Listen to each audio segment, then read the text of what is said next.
Buongiorno, good morning. I'm Brian Williams. I want to say thank you to IF for inviting me to be here. I'm super happy to see you all. It's a great stage, it's a great event. I am, from my accent you can tell I am an American. I work in London for Google with a group called Global Creative Works.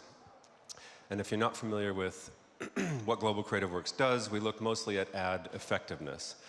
So we look at video, we look at display ads, and we try and figure out why people like to watch one thing and not another, why your campaign is working here but not here, and dissect it like surgeons or like CSI to figure out why your ads work. I am new to Google, I'm 6 months in. I'm coming from 23 years of ad agency creative experience, so if there's anyone watching this who I used to work with, I haven't betrayed you, I promise. I still have your best interests at heart. I'm going to walk you today through a deck called The World is Made of What You Love. And it's all about how there is no noise and no clutter in our lives, really. Our brains figure that out for ourselves. But our world, especially post-COVID, has turned into things that we just love, and we love to dig into them. And what we can learn from that as advertisers and media. We first presented this in Cannes this year. So if you want to close your eyes and imagine that you can hear the waves crashing on the beach, and it's 9:30 a.m. on a Friday morning, and you had 11 drinks last night, and you're wondering why you agreed to come to this thing. So we're all in the mood. Okay, let's get right in. The last 2 years reset all of our patterns. I'm probably the 700th person to tell you this. But when it comes to video and advertising, this is super interesting. It changed the way that we make community. It changed the way that we spend time with each other, the way that we make things, and the way that we find intimacy. It changed absolutely everything. If you think about your experience in COVID, in lockdown times, what was the one thing that changed more than anything else? The one thing that you spent your time doing that you hadn't done before? We found that that was video. The Breakout app was video. We spent so much time watching video, digging into box sets, digging into documentaries, digging into creator content, all of this. We did it more than we ever have before. And despite all the metaverse chatter, this was the time that that would have come into reality, when we had nothing else going on in our lives. The main breakout app of COVID was video. So what does this mean for creativity post-COVID? Well, we found that there were two really interesting, seemingly contradictory behaviors that exploded during this time. And the first is streaming and connected TV. And this is really long form. It's studio produced, it's high production value, it's not just one episode, it's 12 episodes, it's not just one season, it's 6 seasons, and it's big screen dominant. So we dug into those things like we never have before. On the other hand, which seems to contradict a little bit, is this explosion of shorts and TikTok, which is like production-wise the exact opposite. It tends to be creator-made, it's done in your kitchen, it's done in your garage, it's scrappy, the production value is low, it's really short. And these two things, they both exploded at the same time. And they seem to slightly contradict one another. Well, we found that they're not really contradictory at all. They're just evidence that there's a huge explosion of choice now. We have this massive content library. We want it to algorithmically show up into our lives and give us the things that we want. We want deep control of options. And what's interesting is that we don't particularly care what screen it's on. We don't care what the production value is. Have you ever sat all day on your couch watching long form and think to yourself, you know what? I haven't done much mobile content viewing. I gotta switch. You would never say this, you don't care. The recency doesn't matter. Does anyone know, I don't know if this is a US stat or a global stat, but the #1 show for Gen Z is The Office. And The Office went off air 9 years ago. So the recency doesn't matter. We just love what we love. That's just how we're wired. What this means is that people are showing us what they want by their viewing habits. They're saying, I love this, I love this, I love this, I can't get enough. And the question is, for us as agency creatives, as media people, as clients, are we paying attention to that and leveraging that in our creative or not. So they're showing us how hungry they are for content. They don't want two things. They don't just go for beauty and food. They also go for how to unclog my toilet, or opening up a tomb in Egypt. Or in my case, I watched, I don't know, dozens of hours of online classic Tetris tournaments. I just did. And now that's in my feed, and I love it. How much control we want. This is all about, look, I know you've got the algorithms out there. I might not even know what an algorithm is, but I'm expecting this content to come to me. Come to me, come to me. So this is the world that we are operating in, and the question is, are we seeing these patterns and making use of it as advertisers? We made a film that brings this idea of the world is made of what we love to life. And it's a beautiful sort of depiction of how it feels, so we'll play it now.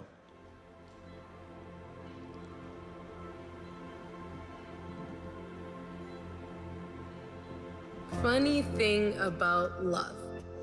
It doesn't happen on a schedule. You don't get to decide when, how, or what I love.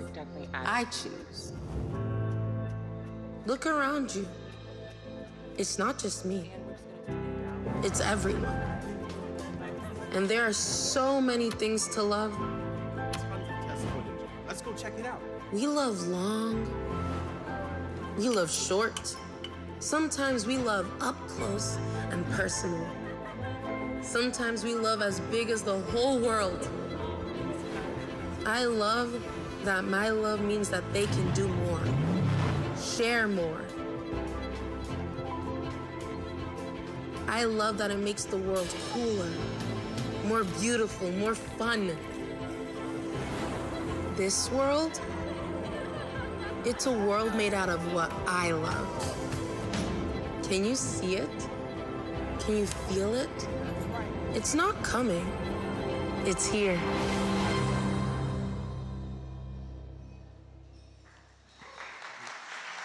It's great, isn't it? I had nothing to do with that film. I love it. I think it's amazing, so I can... But as you're watching it, you can imagine what those little highlighted things are in your life, right? So again, for me, it's Tetris tournaments. It's Eastern European film that someone had to subtitle themselves, that kind of thing. Beautiful. Unpacking video creative is the most disruptive technology that we have. This is something that has been recently developed by us. We've learned more about what makes videos work, what makes them appealing, what makes them effective. We've learned more in the last 6 months than we did in the first 20 years of my career, there's no question. We have guidance about how to make your ideas sing at higher volume that we call the ABCDs. It's not a guidebook on making an ad, but it is interesting guidance about what we've observed about ads generally and how they can sing better. This is something that you can do today with the clients you have, with the creative that you have. Only 30% of ads right now make use of these things, and there's a massive, massive upside. It used to be, 10 years ago, 15, 20 years ago, that the ad was sort of the smallest unit of advertising that we knew about. And we'd put an ad on TV, and then we'd wait 2 weeks, and we'd look at numbers of some kind and think, well, that ad worked, or it seemed to work, or something. It wasn't very specific. It wasn't particularly scientific. It was a lot of guesswork. That has all radically, radically changed. So now we can look at add elements like editing style, the speed of shots, how tightly things are framed, whether or not there's a CTA, whether or not there's a super, what about the voiceover, does it match the CTA? We can look at all of that stuff. Some of that is done by machine learning, some of that is done manually by people like me, and then we can figure out how those things apply to marketing objectives. So what's the best way to use audio if you're looking for recall or consideration? Purchase intent, how do those things match up? And then outcomes as well, like what's the best, is there an editing style that seems to go best with conversions or best with downloads, and how those things work together. And then of course there's also geographies and audiences, so empty nesters versus Gen Z, and people in Sweden versus people in Somalia. It's really, really interesting. If you suffer from allergies, and you have been to the allergist, they will poke you with 50 or 60 things to figure out what specifically is causing you to have your reaction. That's kind of like what we're able to do with your video. And it's really, really easy, and it's super exciting because now you can see trends and say, I'm going to shape my video in a certain way, I'm going to sequence my videos in a certain way, and make them as effective as possible. One thing that our research has uncovered, which is interesting to me as a longtime creative, is that even though there have been many, many, many amazing, artful 30-second TV ads out there, 30 seconds is actually a very poor performing length for YouTube these days. And it's interesting to see why. On one hand, it's too long if you're forced to watch it. So it used to be that we had unskippable 30s, people hated it, their phones went back into their pockets, they're not interested. So we killed that. But on the other hand, it's too short if you choose it. And this makes a degree of sense, right? If it's a topic you're interested, if it's an advertiser you're interested, if you're in a market for a new car or toothpaste or whatever it is, I don't really want 30 seconds, I want more. And so it's sort of too long if I have to sit through it, but it's not long enough if I'm interested. And then we are successfully automating 6 and 15-second ads, but something as long as 30 doesn't want to be automated, at least at this point. It's way too complicated, and it feels really clunky, but it's also too simple to convince me. So no matter where I'm at in the funnel, I'm going to find 30 seconds not quite enough to get me over the line for a product. So the poor 30 is on its way out, it seems. And this sad chart illustrates that. This is a chart of ROI mapped to length. And you can see on the right, over 60 seconds is the best ROI performer we have. And because it's over 60, that means it must be skippable, which is pretty amazing.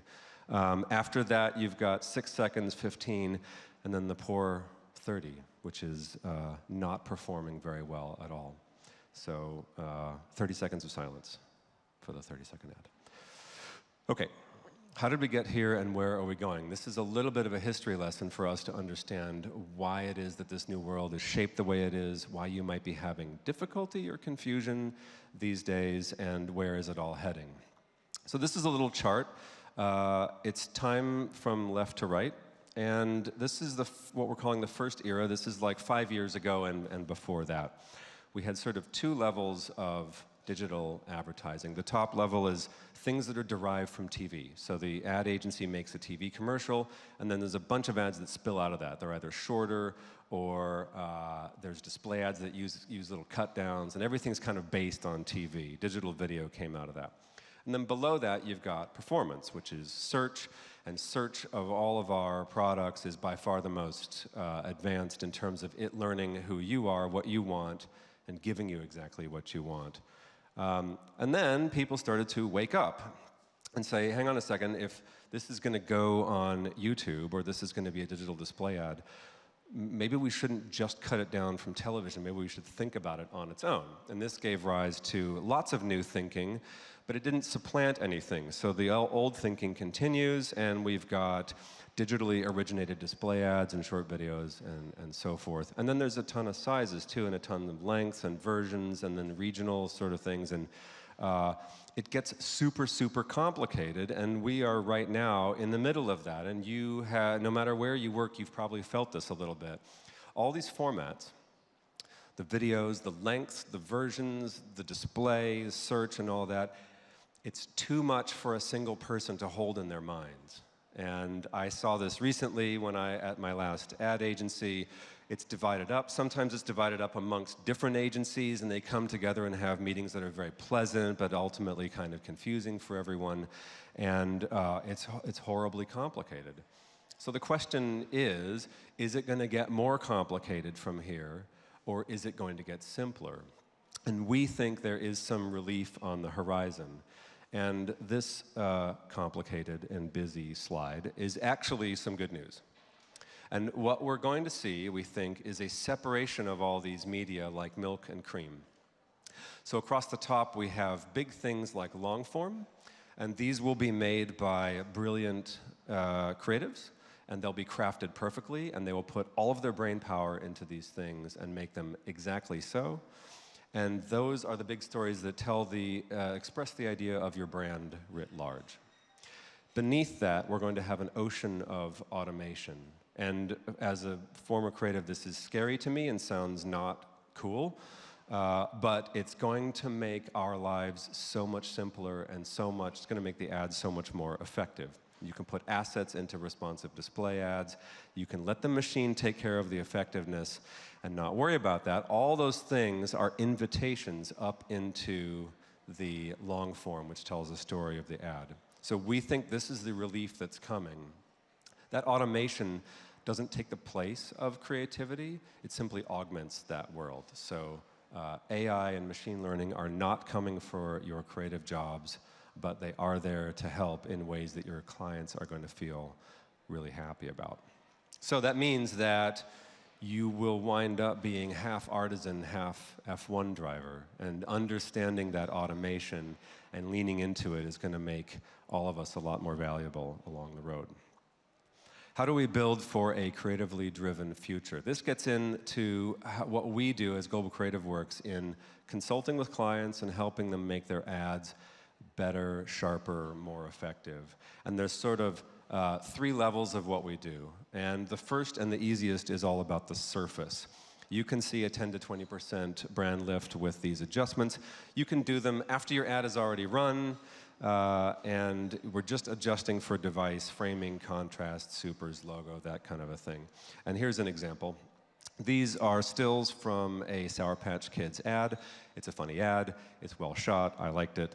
But it is dark, and I can't see what's written. I can't, if I'm not listening, I can't see it if I'm distracted and so forth. So we brightened the scenes up, and we put in supers that helped make the ad more obvious.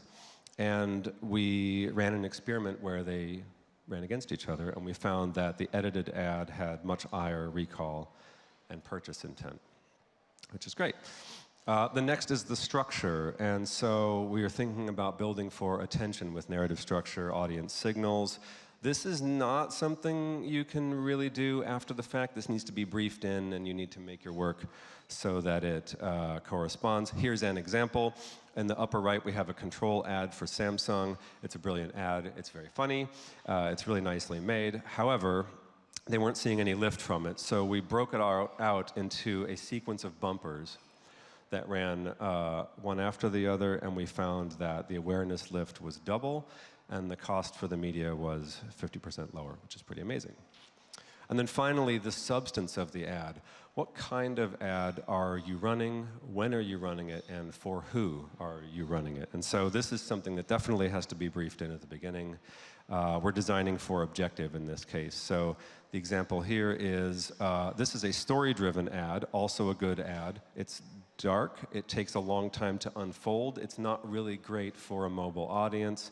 And we actually swapped it out for a feature-driven ad, which is not to say that this is always the best thing to do, but in the case for BMW, they had 200% ad recall when they took the time to mention what the benefits of the product are throughout, which is great. You might be wondering why it is that we have to nudge and guide. If it's really this simple to make things bright and to sequence them properly and to add supers, you might be wondering why it is we don't just make these ads that are perfectly formed. And in my opinion, it's because when creative people like me sit down to write an ad, no matter where it's going to go, this is the viewing scenario that they're imagining. Right? So you're making a 6-second bumper, but you're imagining a world where everyone's just paying attention to your ad. Oh, I'm ready for your bumper. Hit me. I know you're a great storyteller. It's really good. So you're imagining a cinema-like experience, when the reality is maybe actually more like this. You're on the tube, you're in the metro, your Wi-Fi is going in and out, you are sandwiched together with a bunch of other people, you're trying to check sports scores, your phone is on low battery, and that is not an ideal viewing scenario. With that in mind, which of these 2 ads do you think the viewer has even a hope of understanding? This is why the guidance is there. It's not to make the creativity more commercial or more obvious. There's a time and a place for that. But when we make ads for YouTube, especially shorter ads, we have to be cognizant of the fact that we don't always have rapt attention. Everyone's not just paying attention to our ad. So there's a maturity model here about how do we get to a world where we're thinking along those lines. And the first is opportunistic. You're going to apply these ABCD learnings to your ads. It's going to be relatively easy. You're going to do it case by case. And then it becomes structural, where it's like you and your teams get together and say, you know what, let's make sure that when we're approving work, it all lines up with these objectives, and we can anticipate this happening. And then in the future, it'll be more like a machine. So if you think about the way search is now, you don't have to do much. Search just optimizes itself, and you don't have to think about it. So you can imagine a world where you've got all your creative brain power working on beautiful long form, and then you've got a machine making your short form invitations, and you know what they're going to look like, and you're not worried about what's effective because the machine is taking care of it for you. So what that means is right now you can be using these ABCDs. This is a document. It's very easy to share. You can get in touch with your local Google rep. You can start experimenting. You can look at remixing your ads and see what works the best. And then you can create mechanisms to scale learning. And then eventually you're going to get into, okay, let's score this ahead of time and make sure that we're doing the right thing, and build by plan and measure by objective. Combine your creative plan with your media plan, like we're after awareness, so we're going to do a lot more bumpers, this kind of thing. And then eventually we're going to be planning for components, not assets. And some of these ads, not all of them, some of these ads will be made dynamically by a machine. Okay. That's the bulk of the presentation. I've got 3 modules to zip through. I'll see if I can do this in 13 minutes. We're going to talk about some of the aspects of this, the long form aspect, the shorts aspect, and then we're going to touch on inclusivity at the end. So long form are one of the most powerful and most misunderstood tool we have for moving hearts and minds. The chart earlier that demonstrates that anything longer than 60 seconds is our best ROI driver is a great example of this. And I've had discussions recently with clients and with agencies saying, like, people they're not going to watch this. They're going to tune out. It's not true. If you don't skip, you're hooked. And it's an amazing tool for moving minds. And if you think about the really basic advertising tenet of my heart and then my mind, which really goes all the way back to Bill Bernbach in the 60s, where he decided, you know what, maybe Volkswagen should have a tone of voice, and maybe there should be an idea behind this brand. It's been that way, it's still that way, and long form is a great way to do that. As ads increase in length, a rich playground of style and genre emerges. And this is a super interesting set of ads that show you how you can do long form in a ton of different ways. They don't have to be like little movies. The top left is Gucci, Iggy Pop, and A$AP Rocky. There's no plot. They just act like rich people wearing Gucci, and it's a total delight. The second one is a Wix ad, which is based on comments people left on previous Wix ads saying, I would rather do this than watch another Wix ad, like catch my parents having sex. It's really nice. The explainer up in the corner is about Nike products. The product review in the lower left is 4 minutes and 15 seconds of someone just talking about Honda attributes, and it blew away all of Honda's other advertising during that period. Its view-through rate and brand lift. It's amazing. So there's a ton of different ways you can do long form. You will know what's best for you as an advertiser. It's got a sweet spot of about 2 to 3 minutes. It's about 3 minutes long. Only 15% of advertisers are making ads of this length. To me, this is a killer slide. If you're a creative in this room, take a picture of this, take it to your next meeting. I'm sure you've pitched long form before and had the client say, I don't know, I'm not sure it's going to be worth it. I just don't know if it's going to pay off and stuff. This is an amazing, amazing playground, and we have the data behind it to prove that it actually works. It's really lovely.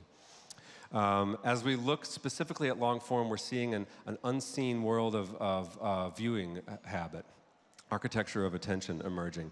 And we'll use this James Bond trailer as an example. These ads are skippable, so you still have to think about what it is in the first 5 seconds that's going to prevent me from skipping. This is always true. So in this one, the love interest turns to him and says, Why would I betray you? Right as the skip button shows up. So there's a sense of like, okay, all right, I'll see how this plays out. So there's a bit of a hook there. In the next 10 seconds or so, we build an emotional connection and hook people in even further. This is just one example. Your long form may be structured differently, but this is just one example. After the 15 seconds is up, you're gonna keep watching. You've chosen to watch it, you're into it, great. Give us more puzzles to solve. Give us more questions. They don't all have to be answered. This is a look at the brand. Story beats that unfold according to cycles of puzzle, performance, and reward. So make it engaging and interesting. And then at the end, reward us for bothering to stick with it. And for some advertisers, that might be a really concrete ending, or for some, it might be a giant question mark that leads you to learn more about the brand. But that structure is fascinating, especially at the front. So you want to make sure that no one clicks away from it. And after that, the world's your oyster. You can do it however you like. We worked with Apple to optimize Escape from the Office last year. It's 9 minutes long. It got a massive amount of viewership. It's a fantastic film. And all these pieces, Facebook, TikTok, Instagram, Snapchat, these are all little invitations. You don't get the whole story there. You get little breadcrumbs that help you connect the dots and invite you up into this world and experience it all for yourself, which is great. So YouTube is becoming the only place to tell stories your brand needs to tell. That's the truth. Okay. Shorts. Shorts is pretty new for us. It's about a year old. It's totally exploding. 30 billion views a day, 5 trillion views in a year, 1.5 billion logged users a month. It's titanic. It's huge. And as a new concept, I think it deserves a little bit of clarification. Any video, vertical video, under 60 seconds, new or old, is automatically labeled as shorts. It shows up perfectly in your view. Anything over 60 seconds isn't, so keep it quick. It's just interesting to distinguish this shorts from like a short ad, which could be 6 or 15 seconds. This is not that, it's longer than that. It's longer than that. And you can cut 60-second slices of existing videos to drive subscription, engagement, and reach, and so forth. It's easy to be found. It's front and central in the app. It doesn't require another app. It's not a new thing. It'll show up in your feed. It's algorithmically delivered, and it's generated from selected source. So it is built in. It's built in and seamless. There's a ton of ways to do shorts, as you might imagine. So the following slides are a bit of a list of how you might attack this. They're just meant to shake you up a little bit creatively so that you're not thinking about necessarily mimicking the short content creators that you've seen in the past, but doing your own thing as a brand. You might show your brand's greatest hits. You can edit your most popular content or best performing ads and put those into a short. It might be absolutely just pure entertainment, something goofy and fun. Pranks, parodies, cuteness, and so forth. The burden on these shorts is not the same as the burden on an ad. Quick hacks, show a hack for your product, really easy. Amazing facts, hit someone with a fact that they might be surprised with. Micro skills, unlock a skill relevant to your product, especially if you have a creator partnership to share. It's a good idea. Tell a story. 60 seconds is a lot of time to tell a story, which is great. And maybe it's user-generated content or creators talking about a personal story, interaction with your brand, take viewers behind the scenes, show and experiment. You probably, as I go through these slides, you're probably thinking, yeah, that would work, no, that wouldn't. Yes, you can filter this yourself. There's a ton of different ways you can do it. There's a million ways that aren't in these slides. Conduct an experiment to demo a cool feature of your product, hack your product. Do a review. This is especially interesting. Show a user-generated review or a creator review of your product in 60 seconds. Hit hard. Don't worry about being comprehensive. Hit the ground right away. Make them really interesting. You can also run an ad, 10 to 60 second. It appears between brand safe shorts, so you don't have to worry about that appropriateness. It loops continuously until I swipe away. It reappears if I swipe down. And they're all, as I was saying earlier, they're all just invitations. So if you've got this upper layer of, this is long form, this is what my brand is, this is the idea of my brand, come with us. These shorts are all invitations to take part in that brand. So just to review quickly, you need to start from the first image, jump right in and make these shorts interesting, don't delay, no slow burns. They're not short, they're generally longer than 20 seconds, up to a minute. Emotion-driven works the best. Good ads work. Short ads are not a new kind of storytelling. They're just attuning to the environment, of course. Go vertical, and then play the machine. Access is integrated into app campaigns, which makes them very easy to understand how they're working. And we are now starting to do shorts-based experimentations, so contact your Google rep, get into it and see how you can make your shorts more effective, and come play. It's a great playground. Okay, last section. Our future looks more inclusive.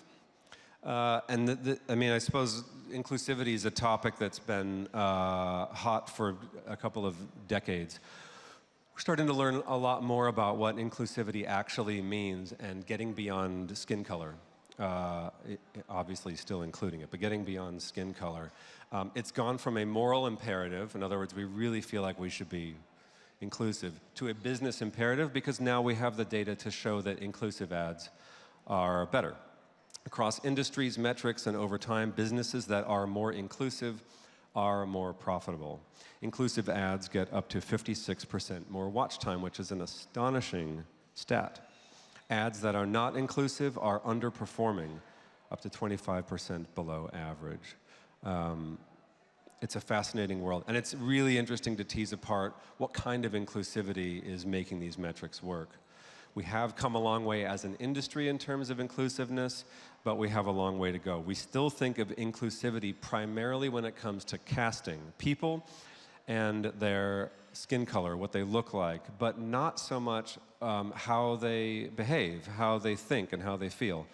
And the more we learn, the more we're starting to understand that what's niche is mainstream. This ad's a great example. So this is an ad that aired during the NBA Finals last year. And it features this Asian American woman who's a massive Lakers fan. And when you think of a Lakers basketball fan, you probably don't picture her, but what's magical about casting her in an ad like this is that I see that and I think, oh, right, anyone could like anything, of course. I don't need to think about the stereotype. There's a comment on this ad. I have never sought out a commercial on YouTube before. I saw this on TV and was dying laughing. Great casting, and she's totally me when it comes to Laker basketball. Amazing. This is super important too. Inclusive teams make inclusive ads, which makes good sense. The more inclusive our teams are at work, at the agency, at the office, the more inclusive our work is likely to be. This is IKEA's Hacks. It's not, I mean, I guess it's an ad, but it's mostly a product campaign. And the leader of IKEA's, and so, sorry, the Hacks are like add-ons to existing IKEA products that help people with disabilities use them. So like a giant plastic handle on a shower curtain that allows you to open it very easily. It's brilliant. And the leader of the creative team at IKEA had cerebral palsy. And you can imagine, it was very hard to imagine this idea being proposed and sold if that wasn't the case, because if you're an outsider, you know, so the fact that their creative team had a disability themselves is an amazing aspect of this. And then building a diverse team helps to identify new stories. This is a P&G ad, recasting Black lives.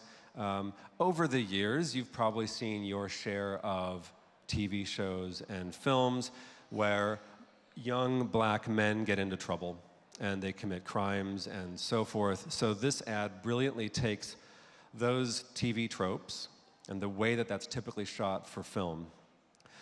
And they show African American men on their way to do something, and you are strongly led to believe that they're up to no good, and then it turns out in every case it is utterly, utterly wholesome. They're going to buy Christmas gifts, they're coming home for Christmas, and so forth. And then you're challenged at the end to think, okay, what did I expect from this? So it's brilliantly done. And then finally, we've got Third Love, their open letter to Victoria's Secret. You may be familiar with this. The CEO of Victoria's Secret said, yeah, we tried plus-size models in a fashion show and people didn't really want to watch it. So Third Love sent him a letter and said, the sooner that you are forgotten, the better. That is not what we should be like as businesses. And they saw a 347% year-over-year increase in sales. It's pretty amazing. So once you hire your team, You can give them a voice and a say in the creative process. That's obvious. But true systemic change within our organization starts with verifiable data. And verifiable data is only possible with self-identification.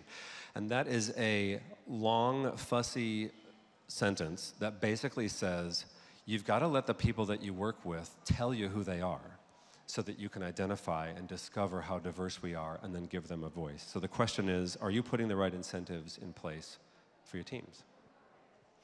And that's it. I'm supposed to leave you with 3 things. I've got 4. The first is that audiences are telling us what they want, and the question back to us is, are we listening to them and taking advantage of that? Long form is a brand-building playground. I encourage everyone to try it. Shorts are absolutely on fire. You should jump on in and use them to the ability of their best ability. And then, of course, inclusivity is now a business imperative. Thank you very much.